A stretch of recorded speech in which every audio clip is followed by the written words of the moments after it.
Hello et bienvenue à ce nouveau numéro de la Minute Arthur. Aujourd'hui, nous parlons du leadership. Mon message d'aujourd'hui peut ne pas résonner avec tout le monde, mais je crois fermement qu'on est tous leaders d'une façon ou d'une autre. L'illustration du jour est une anecdote empruntée de John Maxwell, un de mes mentors sur ces sujets.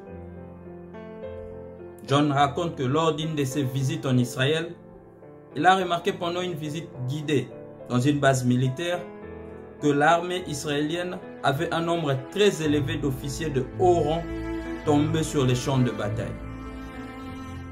Pour en savoir le pourquoi, il pose la question à son guide, qui était aussi un officier supérieur dans l'armée israélienne. C'est là qu'il découvre que dans les forces israéliennes de défense, le leader, le commandant d'un bataillon, est toujours sur la première ligne de défense.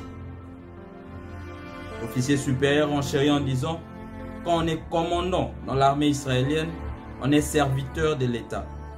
On dirige par exemple et on est le modèle de ses troupes. Un soldat au front qui a son commandant devant lui a un état d'esprit différent. Mon ami, le leadership, c'est aussi servir les autres. Un vrai leader, c'est celui sur qui ses troupes peuvent compter. Car la clé du succès d'un leader, c'est l'influence et non l'autorité. On est tous leaders, mais à des proportions et des domaines différents. Si tes actions incitent les autres à rêver plus grand, à apprendre et à avoir le désir de devenir meilleur, tu es un leader. Ne mélangeons pas le titre ou la position et le leadership. Souvent dans les séculiers, un chef est vu comme étant un leader. Mais en action, plusieurs d'entre eux sont très loin d'en être un. Par exemple, en tant que parent, tu es un leader.